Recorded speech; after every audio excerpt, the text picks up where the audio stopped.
Recording is Recording in progress. okay, excellent. So as I mentioned, Chris and I are married, and so she and I talk a lot about thinking and learning and creativity and parenting and kids.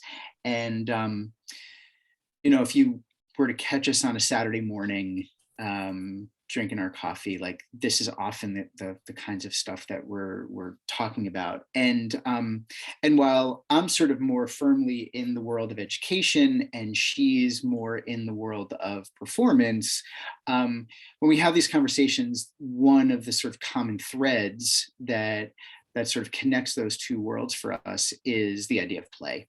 And so tonight we want to talk about just that. We want to talk about how we define it, how we can think about it, the value that it has in our lives, the skills that it really provides us with, and really kind of why it's necessary for human beings to play.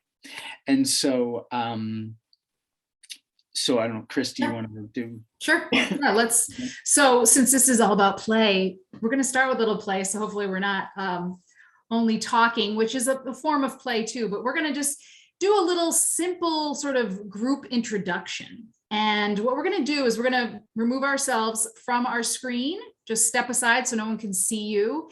And we're all going to do our own special wave, whatever that may be. You can play with the timing, the shape of your hand, whatever you want to do. And you can, I'll do an example.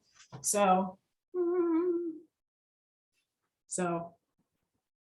I don't want to be seen. So you just want to do that. So if your camera is off now and you want to give this a try, you don't have to be seen. You can step out of the camera now, or you can just watch this, but I'll give a count of 3 and then we'll all do a little wave and we can just look at all the different waves. Okay. So everyone step off away from your camera. And if you want to turn your camera on, go ahead. All right. Everybody ready? Okay. 1, 2, 3.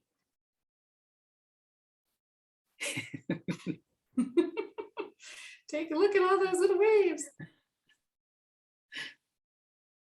Okay, thank you. Good. You can come on back if you want to come back, or put yourself away. Click yourself off. All right, great. I saw a lot of different types of waves. Saw lots of little of this. I saw some of this. Lots of different timings. So thank you. So that was just a little bit of a little warm up, but we want to talk about, what we actually mean when we're talking about play. It's sort of one of these things that we all know it, but like, what are we talking about? So if you'd like, you could just kind of shout out what you think of when you think about play, or you can, if you'd like to use the chat, anything really, any ideas at all are welcome. So if we could just take a moment. Give me one word or a couple words, doesn't matter, right? A phrase.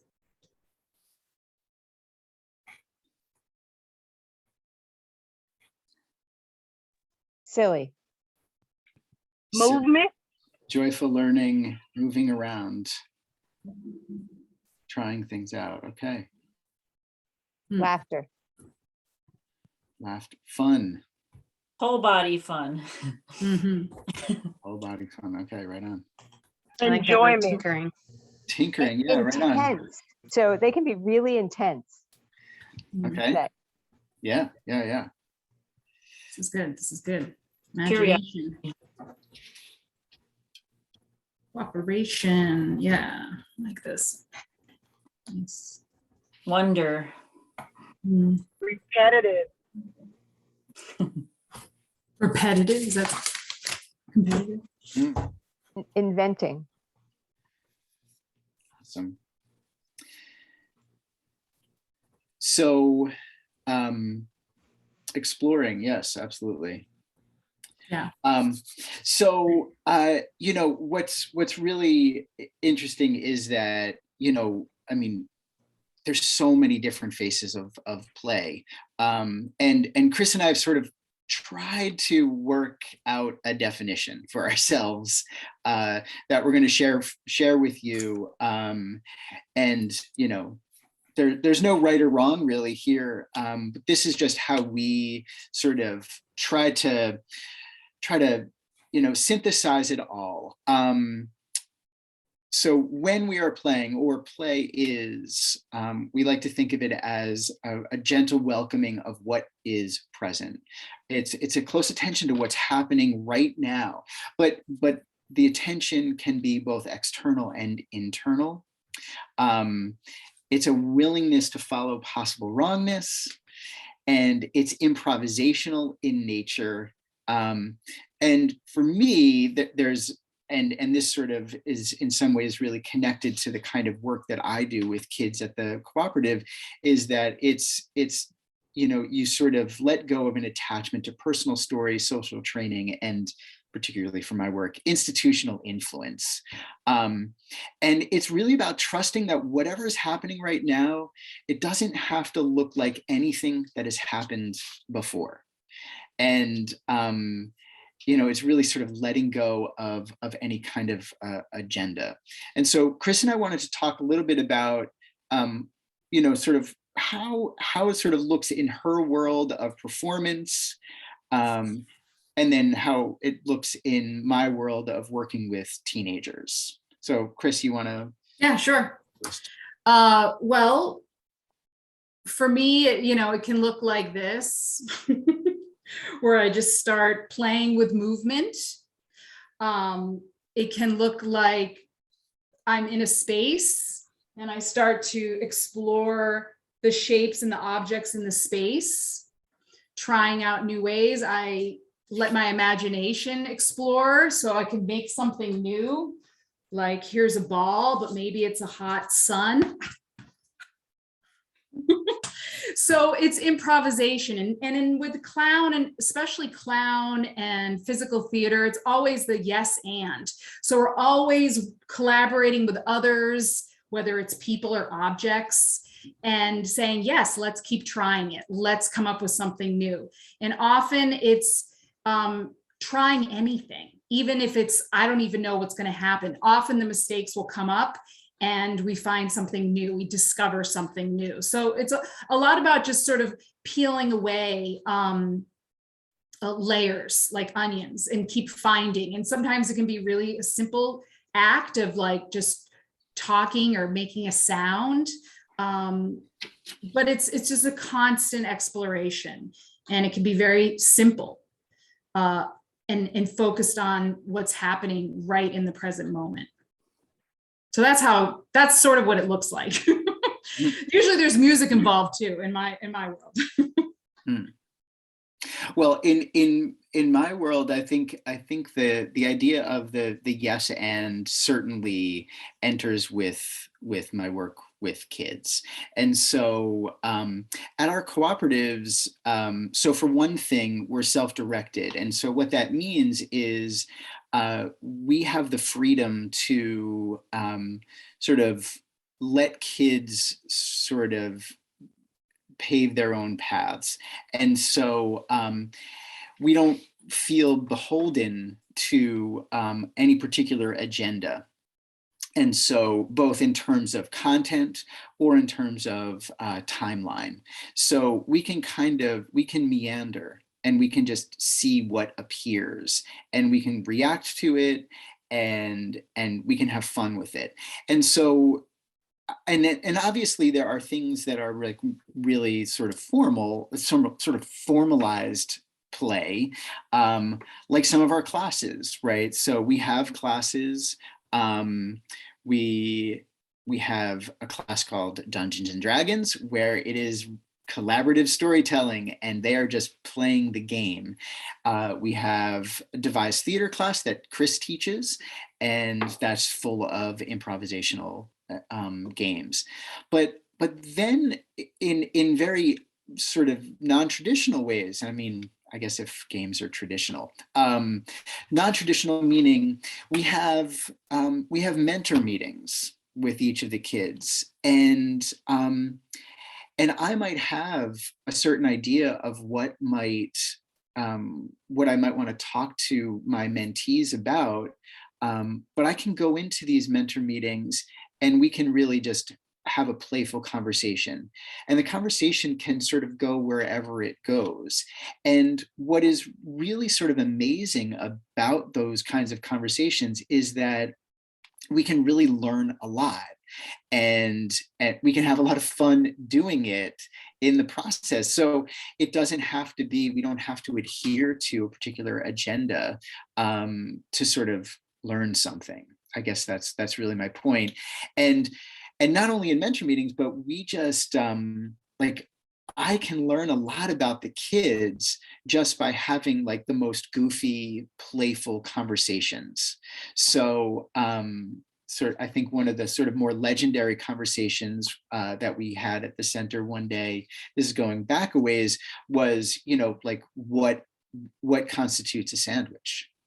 Like, is a hot dog a sandwich? Is a taco a sandwich? Is a burrito a sandwich? Is a cannoli a sandwich? If you fold a piece of pizza, does that make it a sandwich? So, and I mean, and these kinds of conversations reveal so much about the kinds of kids that we're working with. And they themselves can learn about a lot about themselves in those conversations, because there's going to be some hardliners, right? Like the kids who are like, absolutely not, a burrito is not a sandwich, a hot dog is not a sandwich, and they have very purist definitions as to why. And so the most goofy, playful conversation can really be so illuminating to learn about one another and ourselves.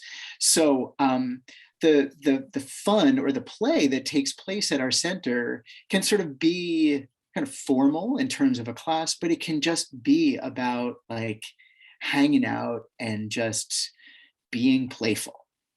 And this sort of, Krista, we want to do the next activity right now?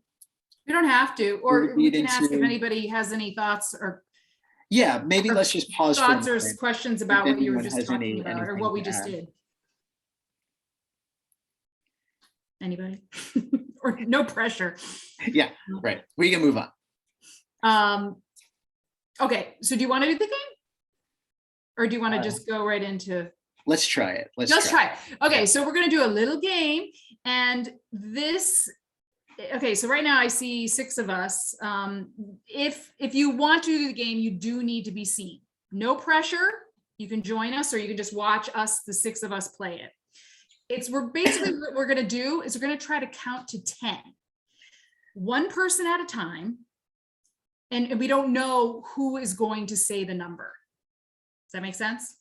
If anybody says a number at the same time as someone else, we have to start back at 1. Okay, so this is a little tricky because we're on Zoom and in person, and we'll find out. Yeah. Where This is a why- bit of an experiment. It for is a bit sure. of experience. Should I change the view so that Well, we we're need to seeing see each everybody other. on here?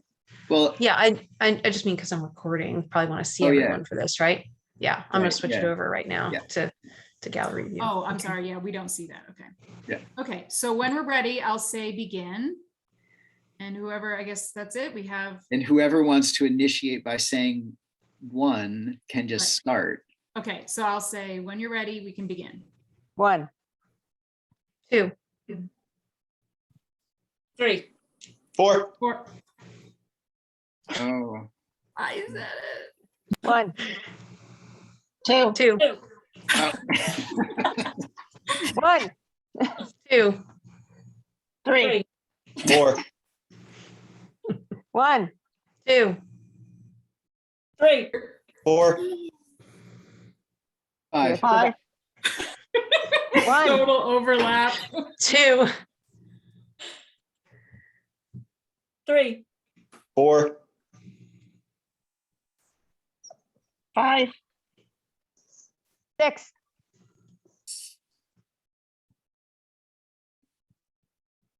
7. Oh, 1, 2, 3, 4, 5, 6,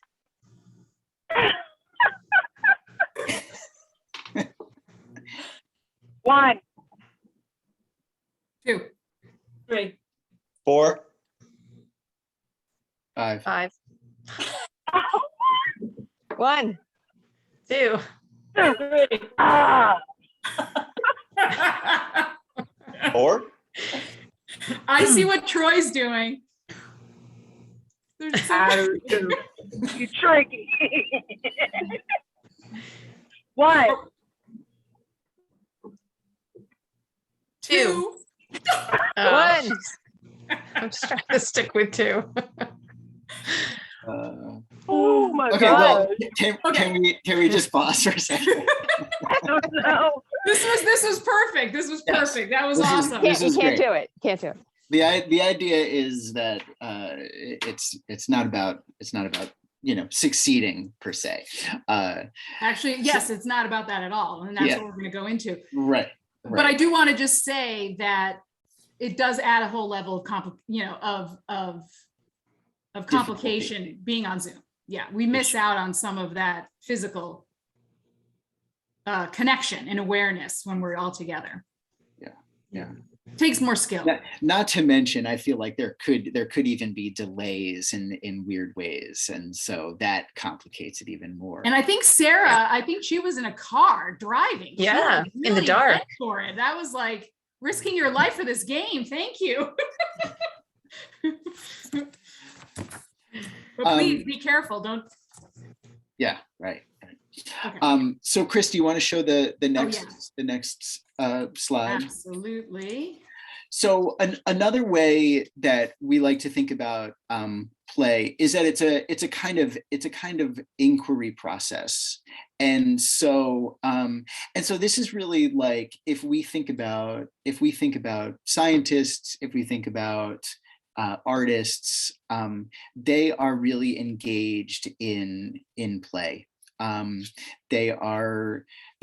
They have the task at hand, they're doing something, and really it's just about really making keen observations. And so seems to me that the sort of distilling it down is just simply like, what do I see, or what do I observe, what do I feel, and what action needs to be taken. And so, and it just kind of moves from there, and you just do the next thing. And there really is, and there's other questions that sort of come up, right? So I don't know for any of you, as we were playing that little counting game, like what was happening inside of you, right? Like, so you're trying to pay attention. I mean, this is not easy because we're looking at a grid and we can't really look, but we're trying to be as attentive as possible. I don't know, what were some of you, what were you feeling while we were trying? Experiencing, yeah. Or noticing or seeing, or Yeah. in yourself or in the situation. So for me, I did the 1 a lot. I didn't always recognize that that we'd failed. And so I was trying to keep us moving. And so that was me, right? That's something that I do, right? Like, well, let's just get this going. Move along. Right? One. Efficiency. You can hear me yelling it too. 1. Okay, great. Thank you. Yeah, Nicole? I felt like an anticipation and an energy and just like a giddiness too. Like, Uh-huh. I love playing games, I think, because it just lets you let loose a little bit. Yeah. Yeah. Yeah, it's a bit like a little bit of a mild anxiety.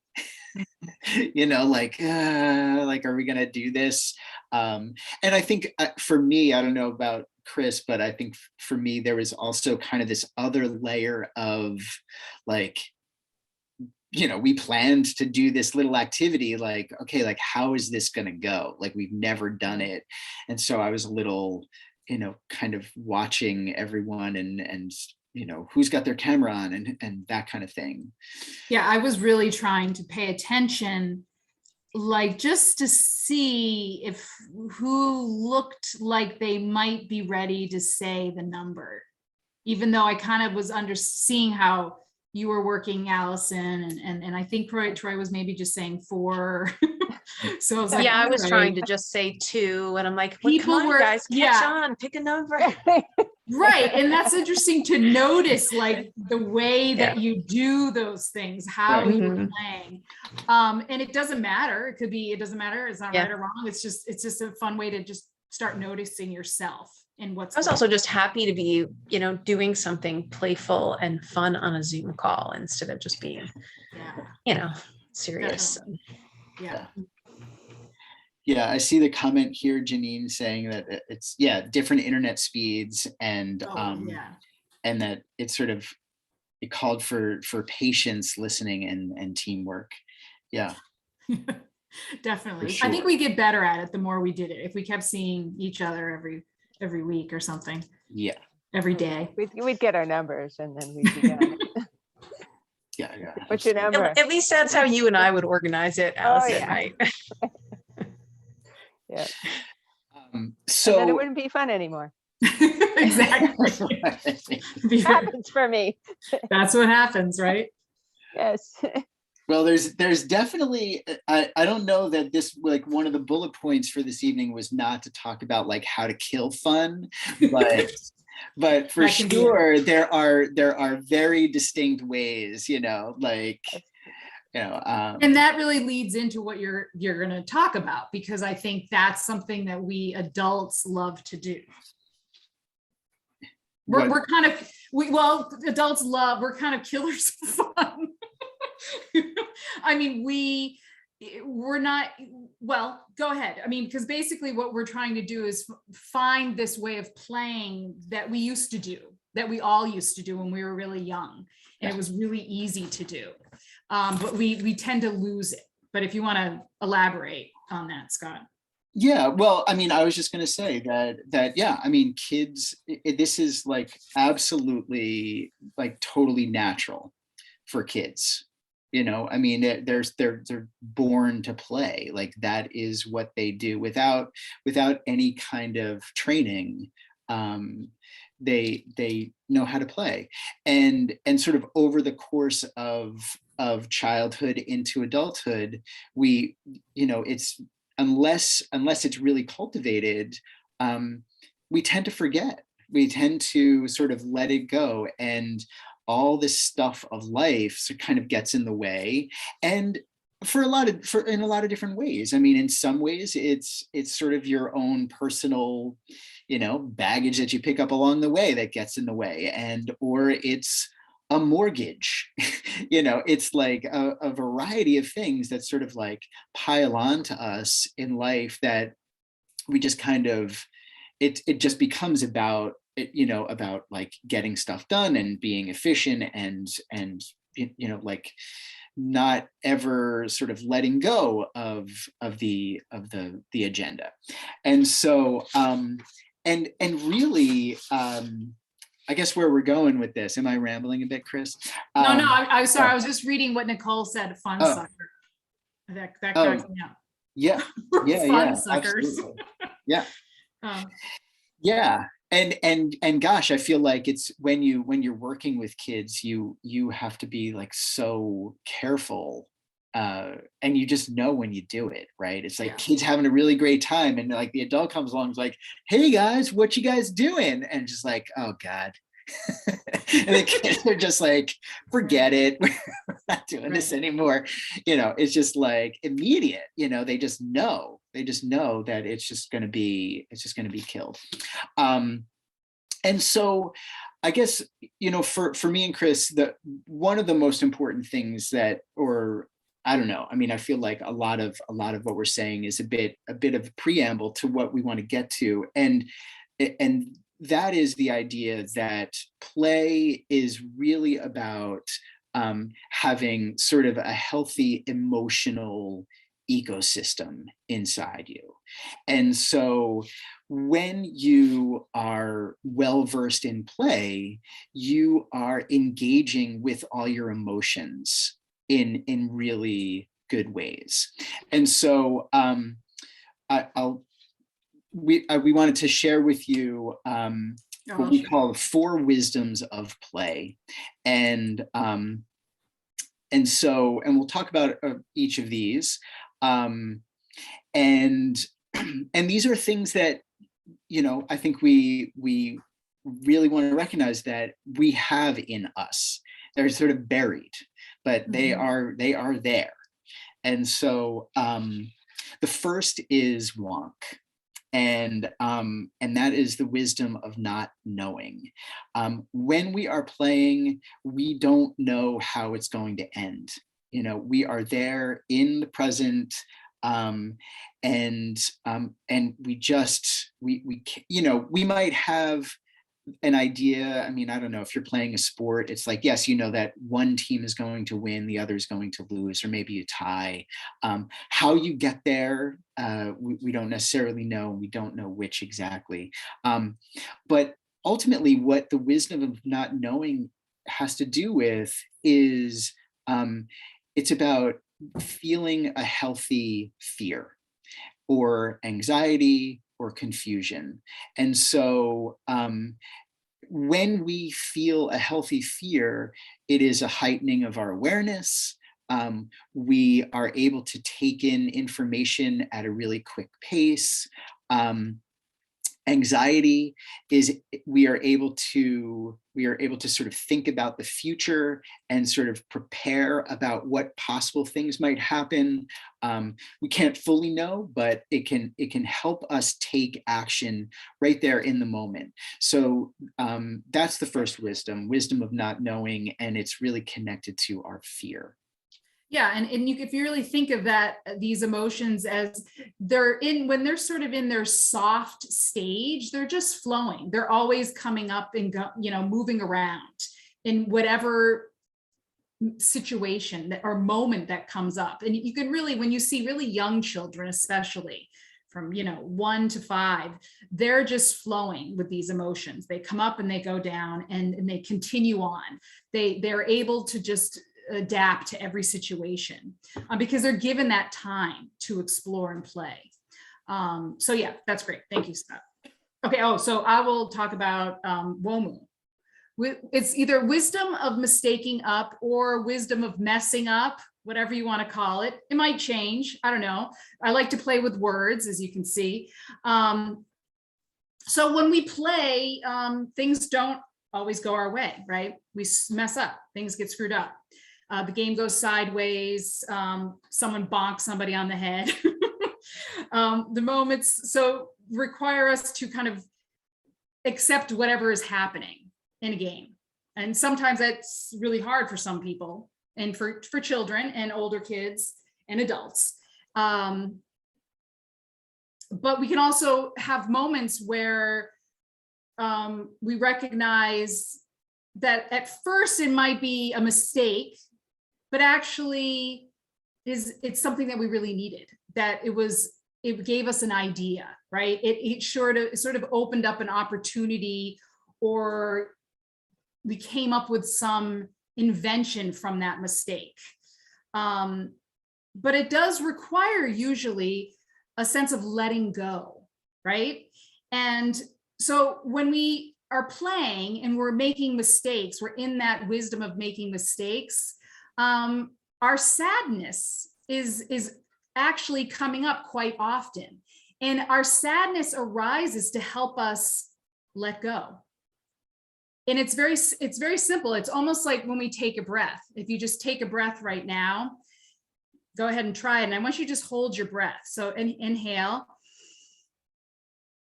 hold it. Okay, and then let it out. So that's a very simple way of exploring sadness. It's when something's no longer working, you just let it go, right? So eventually you have to let go of the breath.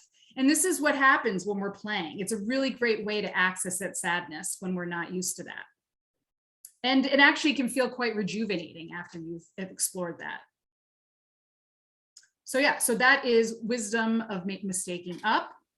And now go for it, Scott. The wisdom of declaring yourself, Wodi. And I really like this one because, you know, it's like when you are playing, it's not like you're totally disappearing. You know, it's like really you have to, in some ways, really sort of declare where you are in space and time. And so while in some ways you are sort of in this flow state, it doesn't mean you just kind of evaporate. You still, when you're playing, you still need to kind of know what you want. You need to know what you value. You need to know what needs to be protected. You need to know what boundaries need to be set, especially if you're playing with other people. There are very clear lines that are being drawn. And those lines are going to be the thing that sort of hold the play sort of afloat. And so it's the emotion that we think about, what this has to do with is really about your anger. And so soft anger is really what helps you set boundaries, and it helps you sort of decide what it is that is important to you and what you value. And so when you're playing a game, like this inevitably is going to have to be present. And yeah, Chris, did you want to add anything to that? Well, yeah, I could talk about anger. Anger is one of my favorites. I love all the emotions, but anger, yes, it really makes you find out what makes you unique, what makes you special, what makes you strange, what makes you weird. And by declaring yourself, and I think, and also how you're communicating with someone, or how you're touching someone in a game, you know, there's all different ways to explore boundary, and play is a great place for that, and to really feel where you're separate from someone else. I mean, I think your example, Scott, of the sandwich, you were talking with the kids about sandwiches, and I when you were saying that, I was like, oh yeah, kids were like, no, I like whatever, you know, whatever sandwich, you know, I like tuna fish. Tuna fish is my favorite, you know, and that's a form of declaring yourself. You know, that is saying, like, this is important to me. I like tuna fish. I'm going to tell everybody that, you know. So yeah, so and also just I think even Allison, when you were like, oh, this is what I do, you know, I kind of start the game, and that's something that I do. That's my way of doing it. You know, and I think that's definitely a way of declaring yourself. Mm-hmm. I don't know if anybody has any thoughts, or we'll keep on going. There's a chat. A heated conversation about what yeah, food is always, right, a big oh, I didn't do Yeah. Okay, great. Those are great. Okay, so the wisdom of feeling everything. So basically when we're playing, we're feeling everything, right? We're feeling all kinds of things: frustration, sadness, anger, maybe a little anxiety, fear, but they're coming up and they're going down, they're moving around. They come up to help you, and then they recede, and then you go on to your next thing. So playing can actually help us become familiar with all of these emotions, and also their messages, what they're trying to communicate to us. And really, when we're allowed to feel all of these emotions, when we start to welcome them through play, happiness actually arises, contentedness happens. I mean, watch little children. They're as happy as ever, even if they do get sad or get frustrated, right? You see them crying, they're back up, they cry, they let go, or they get frustrated, they say, I don't like that. And then they go right back into the game, and they enjoy it and try something else. So to me, it's that integration of being able to accept and embrace all of these emotions, and that all of them are there and they're vital to our existence. Like they're like our organs, I like to say, that they there to help us, give us information and to help us live. And I do think happiness can flow when we start to feel everything. And play is a great place to start there, because the fact of the matter is we're not trained very well with our emotions as humans. None of us are. So it's, in a way, we're relearning how to work with them. And I do think the self-directed learning spaces are really a great place for that, because we're giving the kids the freedom to express themselves in many different ways. That's just a plug for self-directed learning, but shameless plug. So why don't we just pause for a moment? Does anyone have any questions? I feel like, I don't know, maybe the way that we're talking about emotions is not a way that, you know, you might be used to hearing emotions being talked about. Are there any questions? Anything come up? Yeah, and if you're welcome to share thoughts that might bubble up later on, right? They could email or Sure, yeah, share yeah. later on, because sometimes that happens when you're starting to take in new information. You're like, oh, give me thought about Or you're something. welcome to share thoughts, you know, if you disagree with what we're Yeah, definitely. We'd like to play with that.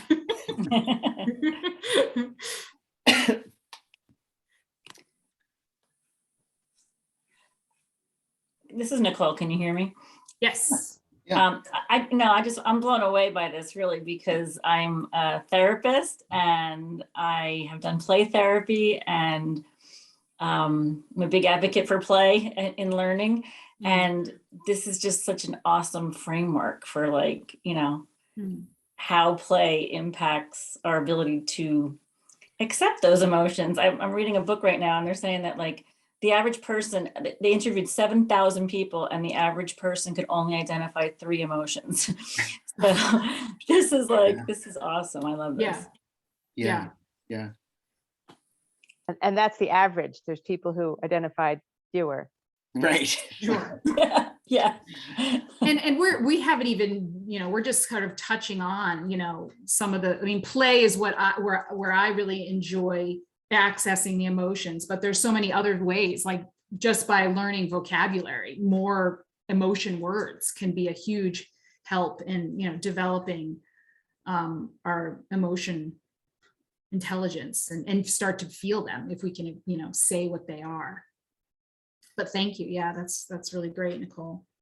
Yeah, and I think the other thing to this that I'm always really sort of excited about is I think some of the language that is often used when talking about emotions, it's sort of like, oh, well, you know, anger is okay and sadness is okay. And I think that what we're suggesting here is not just that these emotions are okay, but that they are absolutely essential, that they are, like, critical to, you know, like in a sort of Darwinian sense, they are critical to our survival, our well-being. I mean, these are the sort of the superpowers that we have, that we have access to, that for most people, we sort of, you know, we're often comfortable with 1 or 2 emotions, or maybe 3, you know, but those other ones that are, you know, uncomfortable, we just think are unnecessary. But play really is sort of, can be a very low risk way for people, not just kids, but adults as well. It can be a low risk way for us to sort of reconnect with those emotions. And because, you know, like we're just counting to 10, right? And so like that's about as low risk as we can get. Like, so what if we never make it to 10? That's fine, but we can use that experience to sort of like unearth some things that maybe if we never did something like that, it just would be completely buried in us forever, you know, like literally. So yeah. So yeah, I mean, this sort of like moves into, I mean, obviously part what we want to get at is like, well, the value that it has in our life, and how can we be more playful. I want to show a quick video. So Chris, if you could just go out What? of your screen and Oh, just sorry. Okay. share mine. Okay. Let me just make sure I have it ready to go. Okay. Most of us are, well, I'm not sure how old everyone is here, but I'm going to put us in the boomer category. And I don't mean the literal boomer, but the boomer that the teenagers would use, boomer, which is not boomer. It's like, give me Gen X, but in boomer. Every category. So where's the, okay. So here we are. Mr. George Carlin. Tell me if you can hear it. Just had, oh, that's weird. Just had that little feeling. You ever get that funny little, that kind of feeling, that vuja day? You know, not deja vu, this is vuja day. This is the strange feeling that somehow none of this has ever happened before. And then it's gone, you know? Okay, so Chris, you want to say something about this? Yeah, well, I mean, why we like to show that is that I think he's really talking about rewriting the script, you know, and it's about being in the most familiar place, doing the same, you know, being somewhere where you're doing the same thing over and over again, and all of a sudden you have a vuja day moment. You see something differently. And when that happens, you know, that's when playfulness can happen, can help. We can kind of bring that up. Or we might notice that we're talking in the same way to someone, or having the same habit of picking things up in a certain way. I don't know what I'm thinking of, or reacting the same way. And then all of a sudden you get this idea or this thought, and it kind of can have changed things a little bit. So it's a moment of inquiry, really, right? Scott, what were you going to say? Add to that? Yeah, I mean, I think if we're talking about play on sort of like the simplest level, what we're simply talking about is saying like, what do I see in front of me right now? Like, what is it that I'm observing, and what am I feeling? And like right in this moment, and you know, and what do I know for sure, and what am I speculating about? What don't I know right now? What would I like to know? And what am I avoiding? Really trying to, and so I don't know, for me, whenever I think about this, if I'm ever talking to someone about it, I always imagine the most tedious thing. And that for me is standing online at the supermarket. Like, it's like, if I can practice playfulness in that moment, like that's when I want to do it. Because I want to say, like, that's when I want to try to have the vuja day moment, because it's so easy for me to be online at the supermarket, and it's the same thing. It's the same thing. Right. Just like, right. It's like, yep, here I am standing online, the drudgery of the line at the supermarket. And if I can try in that moment to say, well, hold on a second, let me look around. Let me see what I'm actually like. I can try to change that into a vuja day moment, where suddenly I'm online, but no, I have never been in this particular moment before. I mean, yeah, it's somewhat familiar, but all the players are different. I don't know. I mean, although I am getting to know the people who work at the ShopRite pretty well at this point.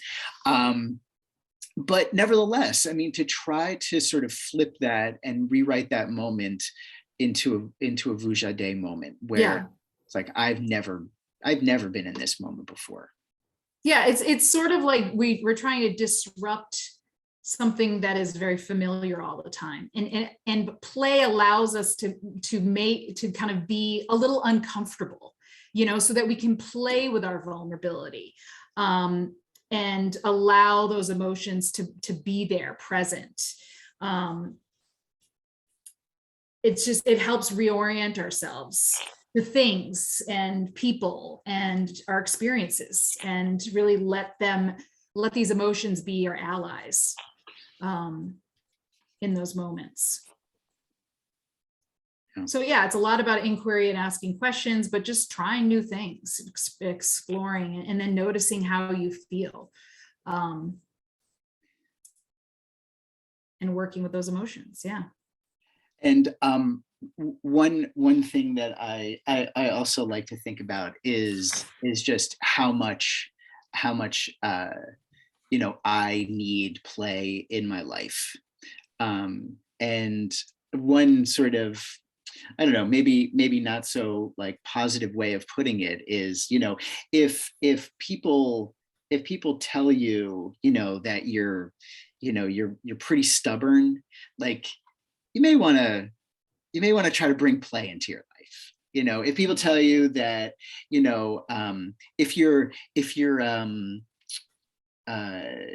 people tell you, oh, you let other people walk all over you, maybe trying to be more playful in your life is a good way to And working with a little WODI, right? A little wisdom of declaring yourself, Right. Creating those boundaries.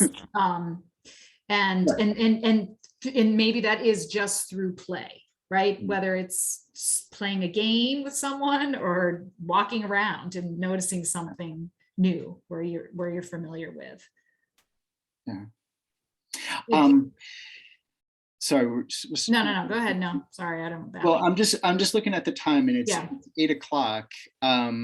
And I feel like we're sort of, Getting close to the end. at Yeah. the end of like what we wanted to cover. But we definitely wanted to have, I mean, we've had some discussion, but would anyone like to, comment, ask a question? We can, if nobody wants to talk, we could play one final game to really take in all of this information that we just absorbed and just see what happens. But if anybody wants to chime in, you're more than welcome to. I'm just noticing, because it could be really short and it could be really fun. I like a game. I have something Okay, I let's could go. say, but I like a game, so I'm gonna. Okay, and you don't have to have your screen on. Do you want to explain it, Scott? Or I'm just forgetting it and I can't find it on my, yeah. Oh yes, so this is, I'm serious, I'm like doing one of these things. It is the say one word thing. Tell the story with, Are we too late? Or is this too late to do this? No, we're not. No, it's fine. One word. I'm just not sure how it might work though. Oh, right, because we're ending. No, because who's going to, like, what order we Oh, right. Oh, I forgot about that. Right. Yeah, that's a challenge. All right, this will have to be part 2. Right. Yeah. We'll postpone Stay that. tuned for another, or we can just do a repeat of counting 1 through 10. So you need a way to order us? Yeah, Yes. we'll just have to Yes. get, Is there- you is know, there- we'll just have to get our You could counting just done. Go alphabetical by the first thing in your box, right? If you can all see your box.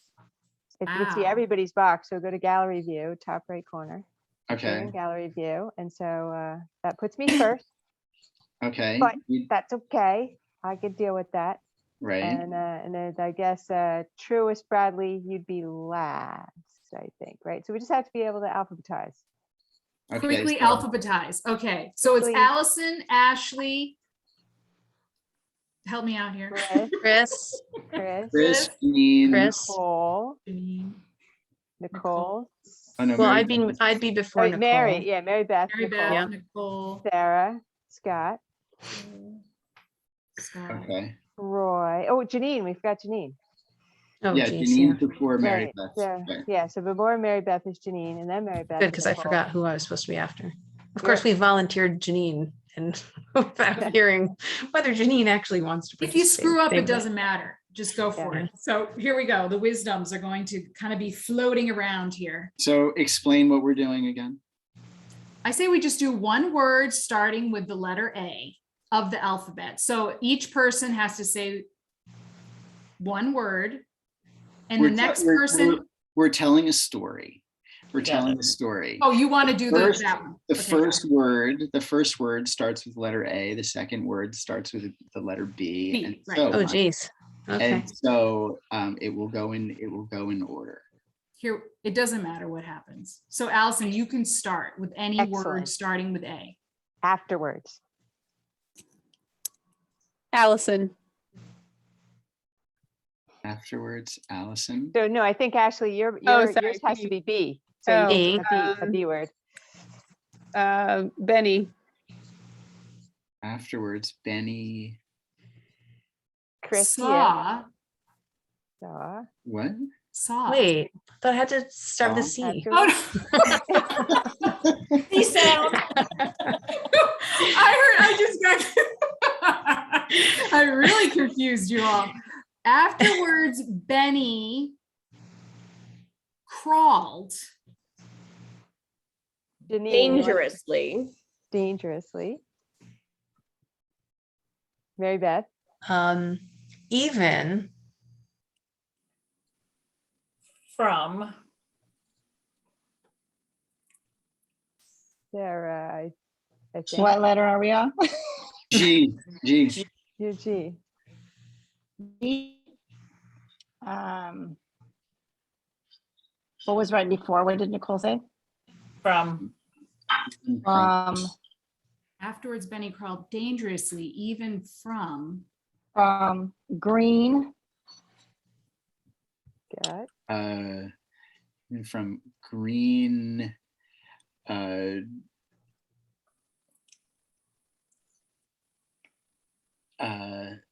Helicopters. okay.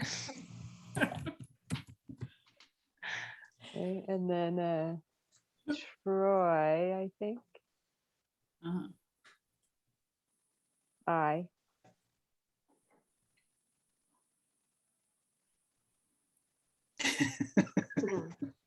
What was the word before me? I was trying to cheat and write it down.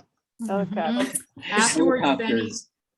helicopter. Afterwards, I'll read the whole thing. Afterwards, Benny crawled dangerously, even from green helicopters. In. In. in Truist. Bradley. Okay, afterwards, then he crawled dangerously. Something green helicopter. In. Who In. said something with In. In J. in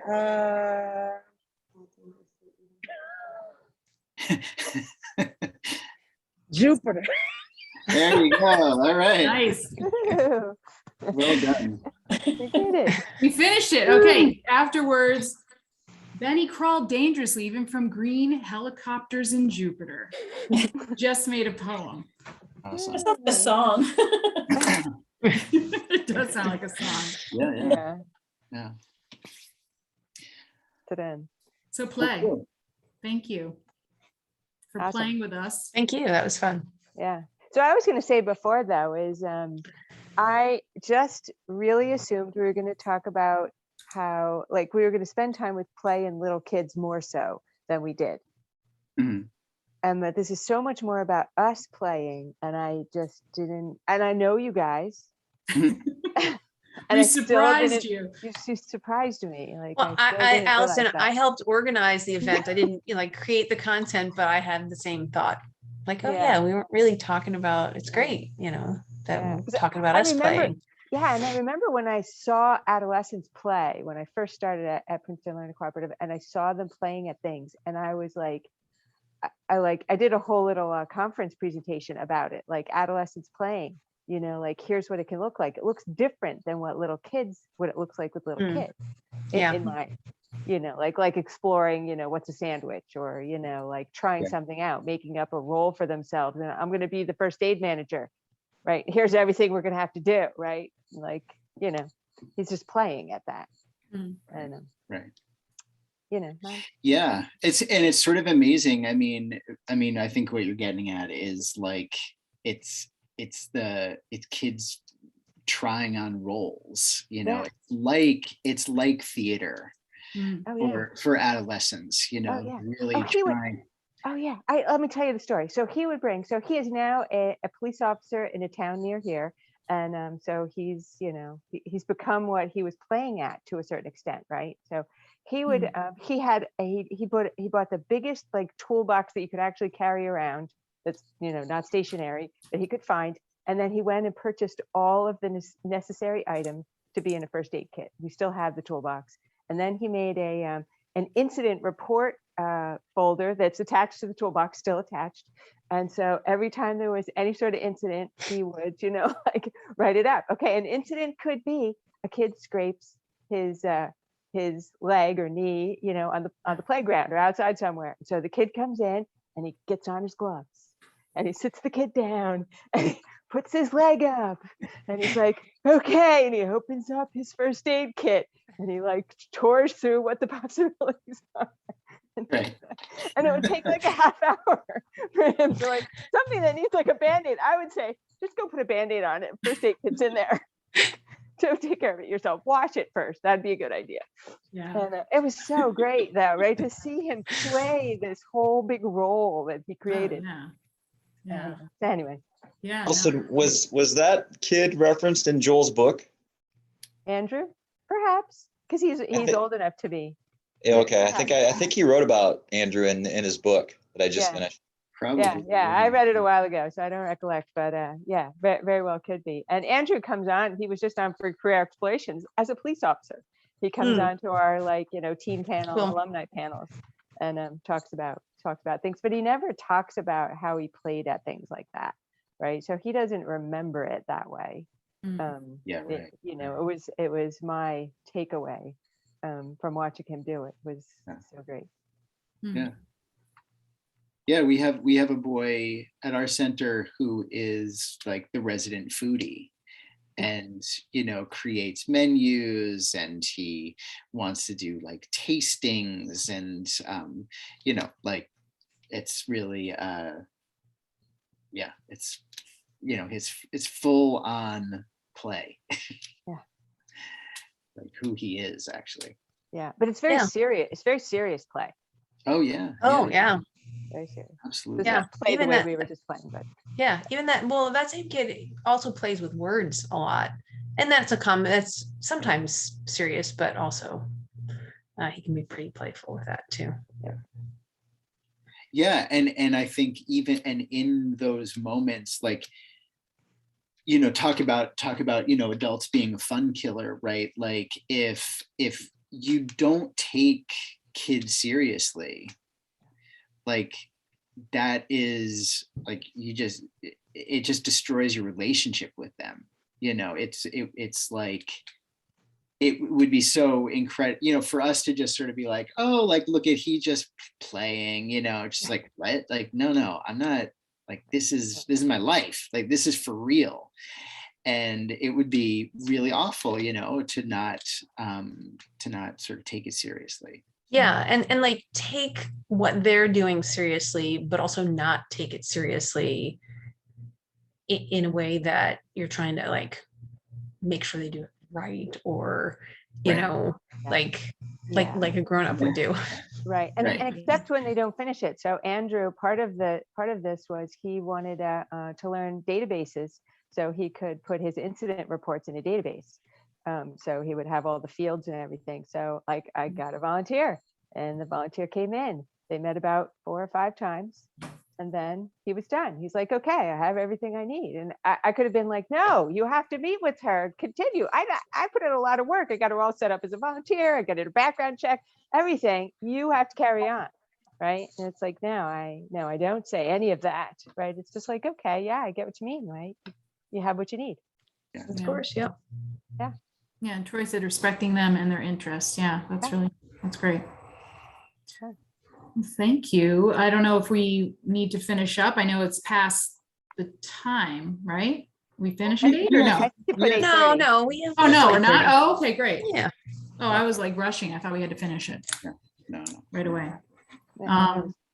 Yeah, if there's any other questions, but yeah, I mean, playing as much as you can in all different ways of life, whether it's just walking around, looking around, or Yeah. talking to someone. What can that look like? How can it change? Yeah. Find that playfulness. Yeah.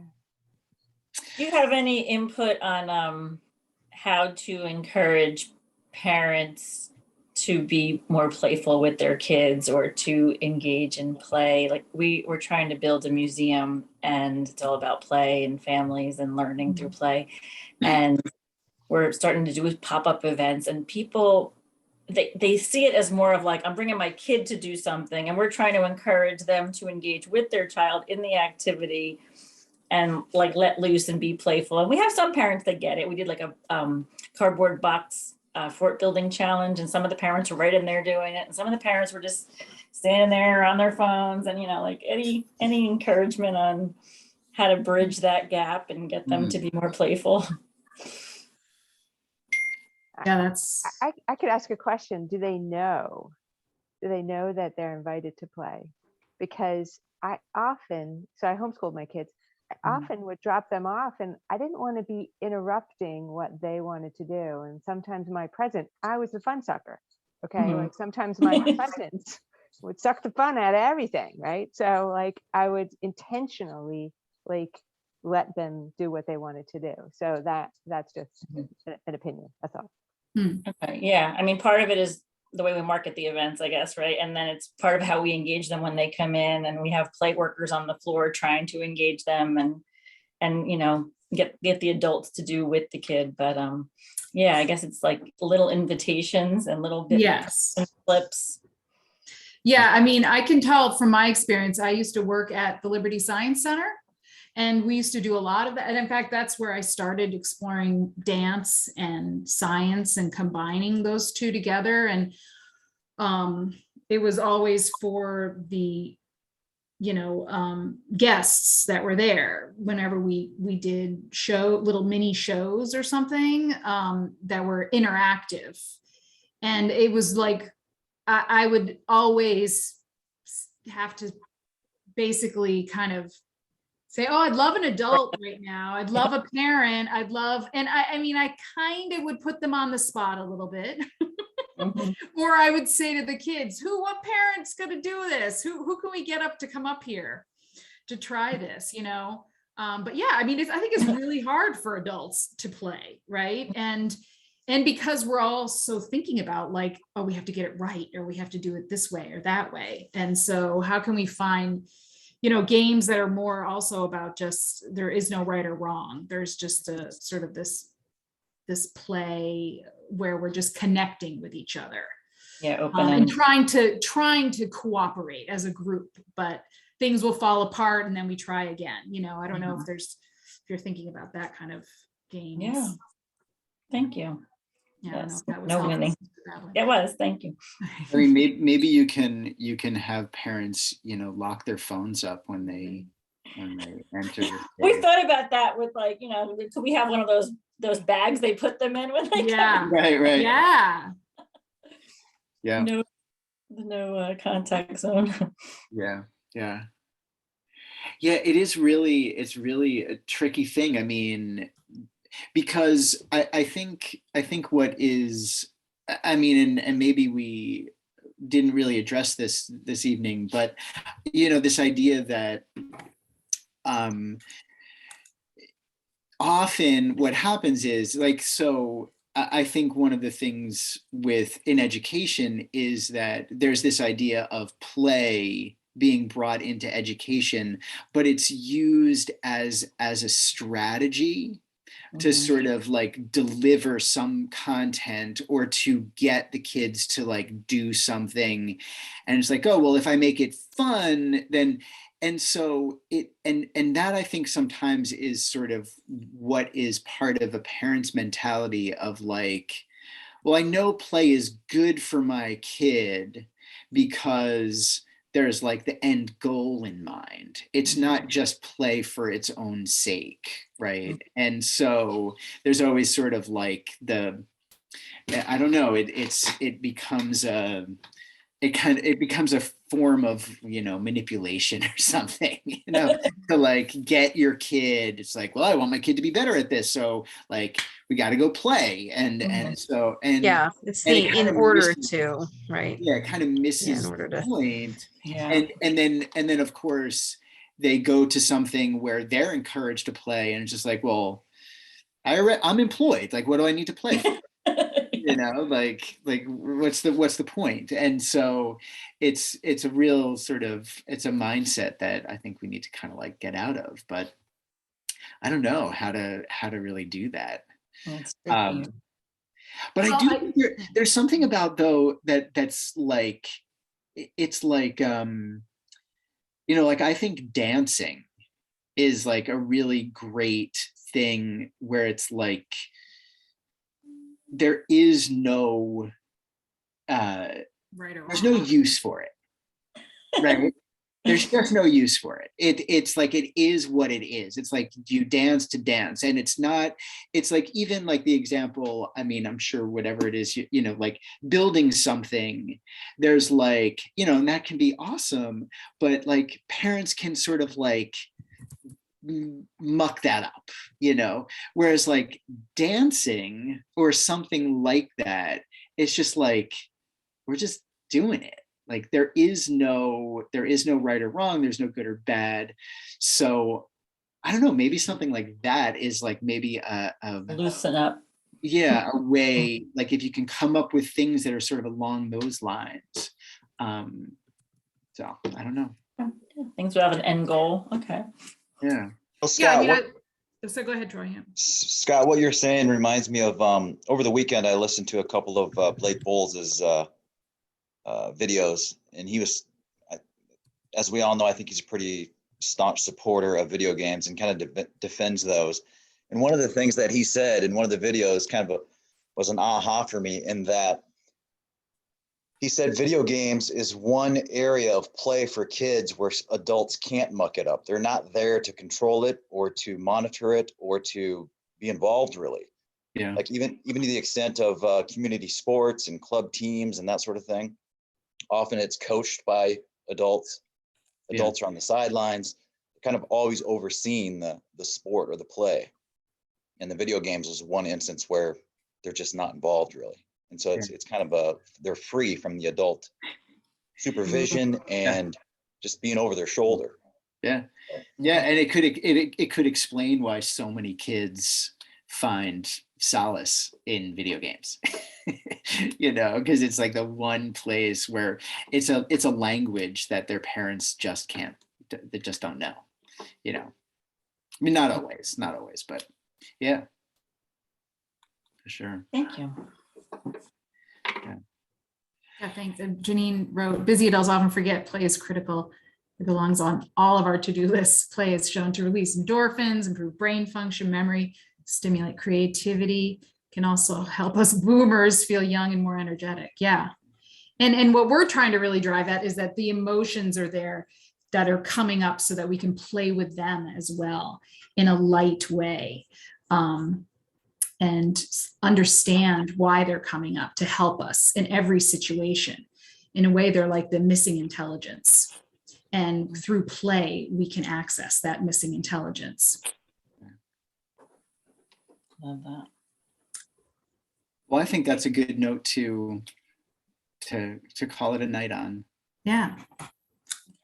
Can I just ask, Chris, can you repeat again the program that you do with the empathy? What is it called that you talked about in the beginning? Sure. You can go to Empathy Academy. I'll put it down. .org. Um, Dynamic emotion something or other? yeah. It's the training is called Dynamic Emotional Integration. And that's what and it's based on the work. I mean, you can read all about it. If you look up dynamic emotional integration, you can read all about Carla McLaren. It really is based on her book, which she wrote years ago, called Language of Emotions. And it just sort of blew my mind. And when I read it, I was like, oh my gosh, I embody these emotions through movement, through dance, through clown. I have to study this. And it's profound work. So yeah, Empathy Academy, I teach a course there that really is about embodying emotions physically through play, movement, creativity, drawing, everything. But there are many other classes and workshops that they offer that introduce, even focus on certain emotions and how you can engage with them in different ways. Very cool. Yeah, it's really great stuff. Yeah, I do bariatric. I do evaluations, psychological evaluations for people who are having bariatric weight loss surgery. And one of the big questions I always ask people is about their hobbies and their interests and the way that they play, because I know that after their surgery, they're going to need other things besides food to manage their emotions. And it's like all coming full circle, and I'm always like trying to encourage them to go back to the things that they used to do for fun and hobbies and playful activities. Yeah, that's a great. So this is just, full circle for me tonight. Thank you. Great. Yeah, thank you. Awesome. Great. Yeah. And if anybody wants to ask, you can email me. I don't know if you shared my email, but you're welcome to. Yep, and we'll follow up with an email to everyone who came through Eventbrite with contacts and websites and all of that stuff. Okay, well, thank you very much for coming this evening. Hope you had fun, and I don't know if you want to be on the lookout for future events that Raritan Learning Cooperative is hosting. We've got your email, so we'll be sending stuff out eventually to let you know about future events. So maybe we'll see you again. So thank you very much. Cool. Everyone. Thanks, Troy. See you when you visit. Thank you. All right. You guys. Bye-bye. Thanks, Chris. Bye. You got the recording. Oh yeah, still recording.